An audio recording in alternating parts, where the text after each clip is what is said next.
So I'm talking today with Jonas from NJ Life Hacks. Hi, Jonas. How are you? Hi, Leah. I'm great, thanks. Yeah, and How are you? I'm good. And we know each other because you've been writing about Stoicism, and I also write about that on my blog. But just, that's what we're going to be talking about today for the most part. But before we start talking about that, do you just want to tell us a little bit about your site to begin with? Yeah, sure. Um, I'm doing it with my brother. That's why it's called NJ, because my brother's called Niels and I'm called Jonas. So that's NJ Life Hacks. We're basically really interested in improving ourselves, and we tend to be the best we can Yeah. be at all times. And that's why we really started reading a lot of books, and at some point we decided to start writing them about it, and yeah, so now we've been blogging for 2 years, I think. Oh, okay. Yeah, that's right. Yeah, and so yeah, I guess you discovered my site through like a mutual site of other authors that are writing about the same kinds of things. So how did you first hear about Stoic philosophy? I think the first time I actually heard about it was in Jonathan Hayes' book, The Happiness Hypothesis. I don't know if you know the book, but back then I didn't really enjoy it so much, so I didn't get further into Stoicism. And it was only with for so many people that I really got hooked with Stoicism. So I read his book, The Obstacle is the Way. And I really enjoyed this one, and then I kept on reading, yeah, many books. So I kept on reading Ryan Holiday, and then I started reading the original philosophers, Yeah. Marcus Aurelius' Meditations, Epictetus and Chiridion, part of discourses, and many letters.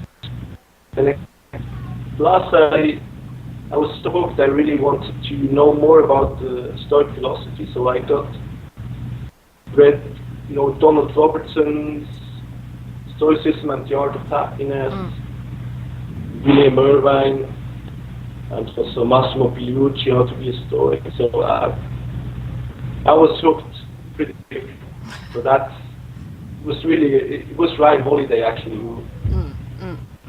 Oh, okay, cool, cool, cool. I've actually never read any of his books, but it's a similar story for me because I think I was reading about Nietzsche when I was in high school, so like 20 years ago, and or more, and I encountered Stoicism because I mean he was a critic of the Stoics, but I guess there were certain things he drew on from Stoicism, and I just remember hating it. I hated their fatalism at the time. It just really didn't appeal to me at all. But it's funny that once you get older, different things appeal to you. So I had a similar discovery of Stoicism where I just was like, oh, I'm not going to read about this. But that was also like years ago when I was a teenager. So, but what about the philosophy most? Oh, go on. Sorry. As a teenager, I think philosophy sounds as boring as it gets. It's like the most boring thing you can think of, and you would never want to read about it. So, yeah. Yeah. I think that's the same most people. Yeah. No, I'm sure that you're right. That's just funny. A lot of people will read Aristotle when they're young, either when they're in college or when they're a teenager, and just despise it. But then, as an adult, really I've had several people tell me that, that it's really Yeah. it's more of an adult philosophy, for some reason. But whereas Nietzsche appeals to a lot of people who are younger. Don't ask me why, but I don't. yeah. But so what about the philosophy appeals most to you? What not? I mean, there's so many great things about the philosophy. Really enjoy, but what appeals most to me is probably the idea of being, this calm person, untouchable person. No matter what happens, you stay rooted, so you stay calm, Yeah. and you don't panic. no matter what happens, you're like this tower of strength, and you're unshakable. So I imagine, like two different kinds of people. And there's maybe an accident or something, and one kind of people, they panic. They lose themselves, and they completely lost. They are. You can see they're a mess. They're just crying and do. There's the other people. The one I imagine, the calm person, seeing and observing the accident and staying calm. He's actually able, to do something about it, and he's not like the other person, completely lost and not able to do anything. So that's one thing I like a lot about Stoicism, this tower of strength, or just being, very unshakable. And what else I like is that it's about being a good person. I really enjoy, think that's missing maybe in our society. That you just try to be generally a good person. They have, I don't know, lack of morals. I don't know. Yeah, That's it's true. That's very true. So the development of character is really important in Stoicism, and I think that's something important also in self-help, because many self-help books, they're scratching the surface, and it's not really about developing you as a person. Yeah, absolutely. Like about it. Yeah, so I would say that a lot of the things that you mentioned really appeal to me about Stoicism as well. So yeah, like that, a good segue after that is is there anything about the philosophy that you disagree with or that you don't like? Yes, no, I mean, it's a very open philosophy, so it doesn't, you don't need to do it perfectly, or there's no perfect way, or it's not very strict, so it's very open philosophy. Yeah. But there's actually one thing I kind of missed in Stoicism, and that's self-compassion. A few years back I read this book, Self-Compassion. That's really about being kind to yourself. Say that it's alright to feel that way, even if you don't feel very well. It's being as kind to you basically as you are to others. I think Stoicism is very forgiving and very kind, compassionate to other people, but when it comes to themselves, they self. I think Marcus Aurelius, for example, it's just his journal, but he's a very ambitious person, and which is good, I think. Yeah. Self-critical. And research says, self-critical is not very good. Self-compassion, on the other hand, is very good.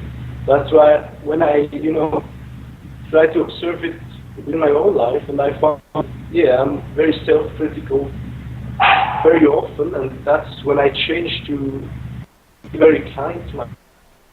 I try to find myself, and really changed many things. And then actually, I thought about it, and actually I found something also in Stoicism that goes in the same direction. I think the Stoics, they knew that they maybe they have a tendency, to be too self-critical. Yes. So I think the Stoics, Epictetus, this exercise, Marciucci calls it otherize. Yeah. So when something happens to you, for example, you break a glass, you imagine it happened to someone else. So when you break a glass, usually you go, I'm so clumsy, did I not pay more attention and stuff. When someone else breaks a glass, you're very kind, you say, it's just glass, we're going to clean it up, and nothing happened really. So that's a very good Stoic idea, actually, to be self-compassionate as well, to imagine things happen to someone else. And then you're automatically very, or more kind to yourself. I don't know if you think, if you would agree or... Yeah, I agree to a large extent. Although, I mean, when you think about doing the daily review, though, like, I think, like, the objective of doing the daily review isn't, you know, it's kind of not to beat yourself up about what you haven't done right, just to try to do better. So in a way that kind of respects, like, what you're saying about sort of being compassionate towards yourself. Like, you're not really supposed to think, oh, geez, you know, I really screwed that up. You know, like, you know, what the hell is wrong with me kind of thing. Like, you're just supposed to think, okay, how can I improve next time? You know, like, what can I do better, rather than, oh, you know, what the hell's wrong with me? Like, I suck at this, you know. But yeah, no, I mean, yeah, to an extent, you're probably right. It might have to do with the type of personality that the philosophy appeals to, in a way. But then again, I don't know. Like, for me, like, I'm not very stoic naturally. Like, I might be the person at the accident who's screaming out of, maybe not, I'm not sure. But for me, it's a good balance, because it helps me, cultivate sort of aspects of my personality, or, you know, to downplay aspects of my personality that maybe aren't the best, and cultivate, you know, aspects that might be better in some ways. But so how has Stoicism, like I just mentioned, you know, I think that Stoicism is a help to me in a way, just because of my natural disposition. But how has Stoicism helped you? It's helped me in ways, I think. In one word, I'd say confidence. You know, it gives me kind of calm confidence. You know, because Stoicism gives me, or gives people in general, many anchors where you can hold yourself onto. So you can live, or learn to live, you know, by values, and you can hold yourself onto these values. Yeah. You learn about your path. You know where you want to. You can walk that path too. And I feel like that gives me a lot of self-confidence, so I feel, you know, secure myself and my actions, because I'm doing my best. I try to express my ideal version, you know, of myself, moment to moment to moment. I try to be as good as I can be. Yeah. And this gives me a ton of confidence, because I know I did all I could do. But Stoicism teaches you, you know, focus on where your power lies, what you control, and if you do that, or if I do that in my life, it gives me a lot of confidence. I feel calm and, you know, at peace with myself, and I'm not afraid that someone's going to tell me, hey, you're doing this wrong, and it's not correct, or whatever, you know. I just feel like I've done my best, and I'm trying to do my best all the time, so that gives me a lot of confidence. And also, Stoicism has helped me, you know, seeing the bigger picture. There's an exercise in Stoicism, view above. Yeah. It's about a month ago that I was sick, so I had fever and you know, sick, and I felt bad, and I couldn't sleep, and I was really at unease with my body. And I was kind of really sick. Oh. But at all times, I didn't have any difficulties, you know, to accept this, and even be grateful with it. Yeah. As I was sick, I was able to zoom out and see the bigger picture, you know. So you were able to see, or I was able to see, you know, other people have cancer, you know, they're really sick. Some kids or children have no food. Some places in the world there's war, you know, innocent people die every day. So I was kind of able to actually be grateful for my situation, which was much worse than it was. Yeah. That was really to Stoicism, you know, to to be able to zoom out and see the bigger picture and don't take myself, too important. Yeah. Because it's just being sick for a few days, it's not too bad, right? And Yeah. everything you need, Yeah. it gives you gratitude, Stoicism. Yeah. And also, it gives me a lot of mindfulness because I try to observe my actions, I try to observe what I do, or when I'm sick, I try to think about Stoic practices.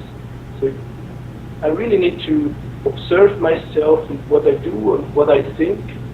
And so in the last few years, I've really got better at being mindful, or long periods of time, trying to observe Yeah.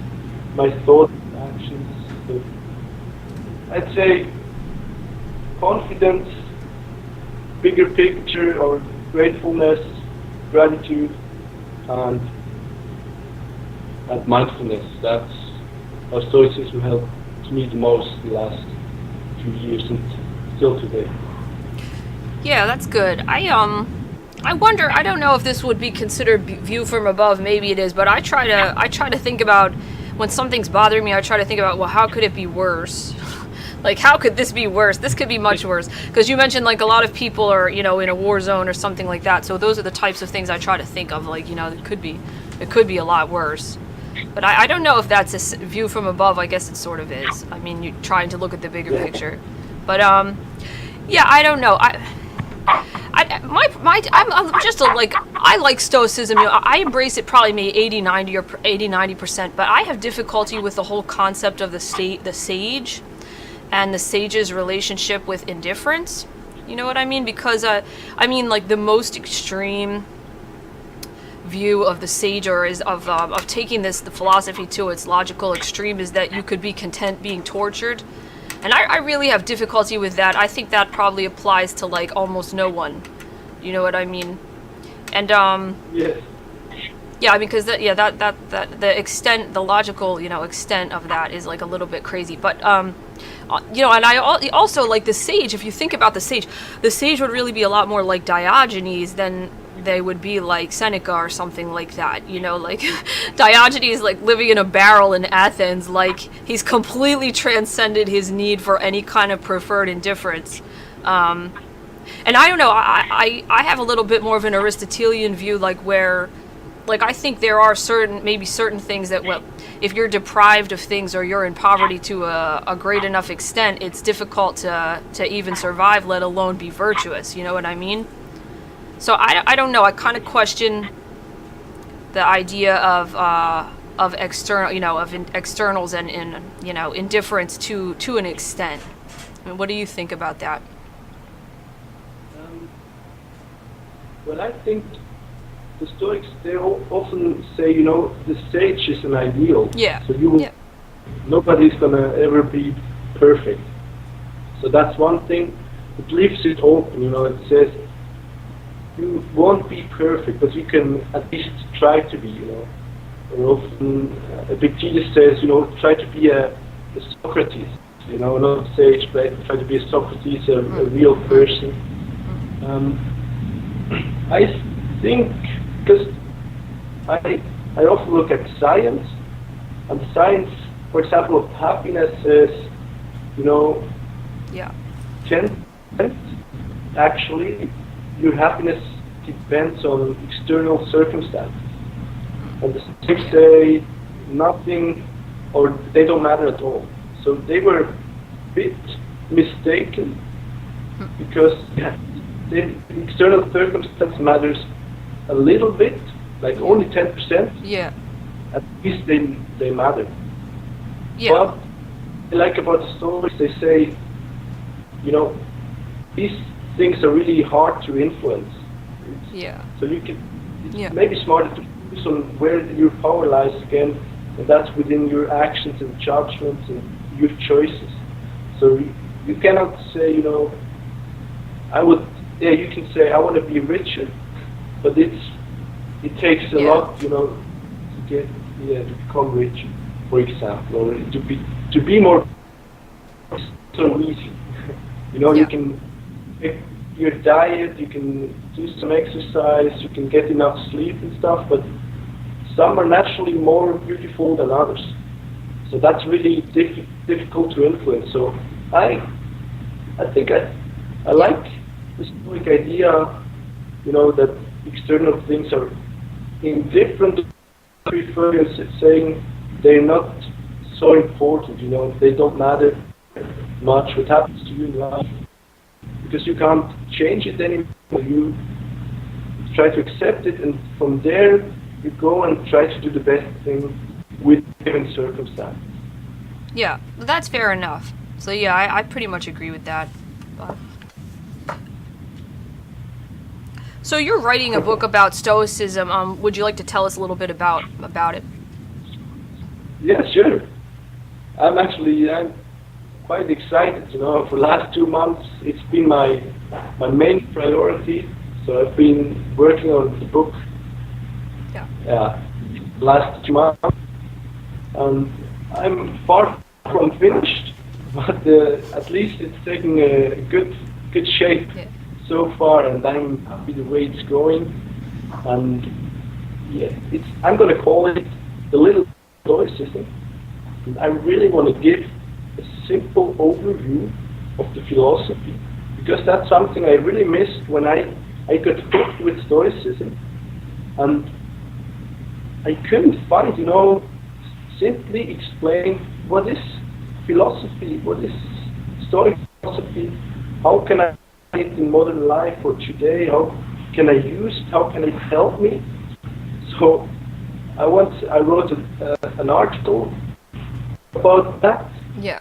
What Stoicism is now. I really try to make a book and give a simple overview, for people who know Stoicism, but also for people who don't know what Stoicism is, so they have, a place to go where you can about the philosophy and what's the most important things, how can it help you, what are the core beliefs of the philosophy, who were the philosophers, these kind of things. And plus I want to give a ton of practices, you can integrate in your daily life. Because I think Stoicism is very practical philosophy, so I think it's important to include these exercises and give you a ton of value if you actually do them. And many of them are, they're based also now on science. They didn't do it on purpose, but they do work. I don't know if you know much about positive psychology. A little. Yes. So what we find, or what they find, is that it's very similar ideas in positive psychology. So that's very new science. What already the Stoics, taught, and I think that's really fascinating. That 2,000 years ago they taught stuff that we find out now actually works. So that's something I really enjoy about philosophy, that it actually works. That's kind of important. Now, are you talking about like how you can control your level of happiness to an extent, like that a lot of it's within your control? Is that what you like? Because I know like some of positive psychology that I've read, I think the argument was something like your happiness is within your control to a large extent, pretty much. Like they think they credit like maybe genetics to a certain extent, and then your circumstances to a certain extent, but the rest you have control over. Is that exactly what you're talking about? Yes, that's one part of positive psychology, that they say 50% is genes, your mom, 10% is circumstances. You can change them, but it takes a lot of effort. 40% is your actions and stuff you do on a daily basis. So you have a lot of power, to improve your habits. And I think it's really cool that now positive psychology says, you want to be the best you can be. You want to thrive, actually. You don't want to not suffer. You want to thrive. And I find that's very similar to Stoicism, that has the highest goal or overarching goal, Yeah. eudaimonia, Yeah. Yeah. which is supreme happiness. And yeah, that's really fascinating. You know, that Stoicism goes hand in hand with Yeah. the newest research. That's about the book. Um, so I, when I started, I came up with the I think it's a neat idea about the Stoic happiness triangle. Yeah. I quickly told you before. Yeah, so the happiness triangle is really an idea where I want to, simplify the core Stoic beliefs and principles. So, if you know the triangle, you know the most important things, about the philosophy. So that's kind of the idea. And if you see a triangle, you have in the middle, you have this overarching goal of Stoic philosophy, which is eudaimonia. Yeah, you call it maybe supreme happiness, or Yeah, or a good flow of life, flourishing, like all those. Yeah, I've seen it translated a lot of ways. My favorite translation is probably a good flow of life. In English, yeah. anyway. Actually, I learned about the origin or the Greek word eudaimonia.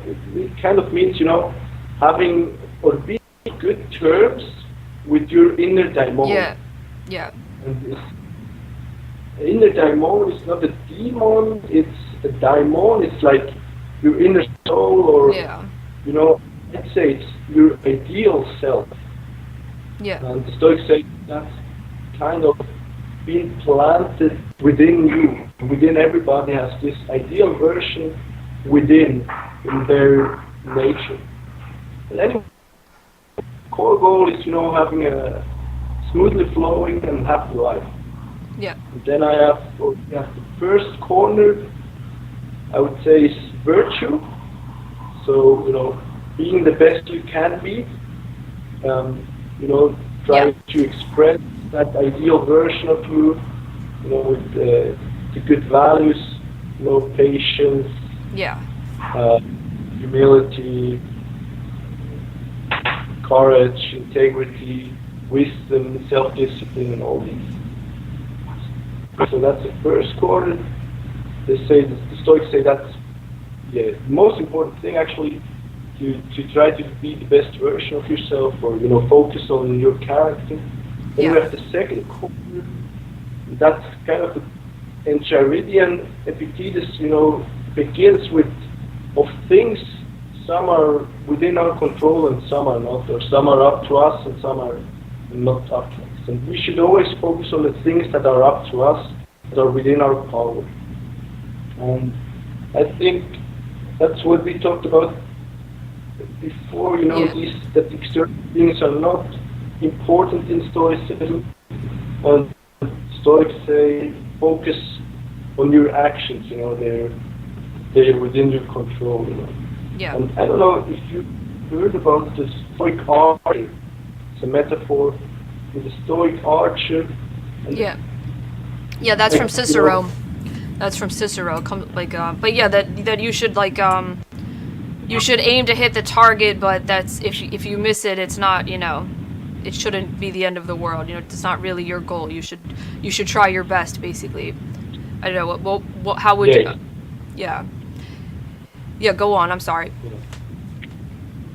That's like, in modern terms, we would say that's focus on the process. Mm-hmm. Focus on the process, not the outcome. Whether you hit the target or not, it's not up to you. What's up to you is only, what you do up to the moment when you release the arrow. So that's what you control. Try your best, whether or not is not within your power. Just focus on the process. That's kind of the second corner. So we have first virtue, be the best you can be. The second corner, focus on control. And these two corners kind of make the third corner possible. It's difficult to explain only in words, but I hope you will understand it. So the third corner then would be that you are responsible. You need to get good from yourself. So because virtue is, all you need basically for the good, for eudamonia, and because it's within your control, and because other things or external things do not matter in Stoicism, that kind of makes you responsible for the good life, for eudaimonia. So this third corner is then to get good from yourself, and it's about the judgment that the Stoics say is always up to us. And when you can choose your response. So it's a pro-hieresis, right? Yeah, exactly. You have stimulus and you have response, and you can basically step in between, so you don't react impulsively or you don't react automatically to whatever happens, but you can choose your response. So that makes you, responsible, because you have the power. Whatever happens to a situation, you have the power to judge or interpret the situation and make the best of it. So, for example, you as a mother, you're at home and you clean the floor, and then your son comes in with complete dirty feet. Automatic reaction would be, to tell him off. Hey, I just cleaned the floor. You get a little bit angry, but then you can step in between. So before you react impulsively, you can ask yourself, okay, I want to be a good mother, or I want the best mother possible. What's my best reaction? So, as it's very famous in Stoicism, that says, you are not disturbed by events, but by your judgment about it. If you're disturbed when your son comes in and makes the floor dirty again, it's because of you judging it badly. You say, okay, it's not good that the floor is dirty again, and then that is disturbed and not the fact that the floor is dirty. That's the third corner of the triangle. Did you do that to your mother? Is that why you thought of that example? Yeah, I probably many times. That's funny. So wait, what was the name of the book again? Or the working title? The Little Book of Stoicism. Little Book of Stoicism? I want to put everything into a small book so you can really find out what Stoicism is and reread stuff in quite small book. I hope it's going to stay quite short. Do you have any idea when it'll be published? It's really hard to say. Writing is tough, it's a lot of time, and I hoped I could, finish it mid-April and then publish it maybe a month later. So end of April, mid-May, to be honest, I don't know yet.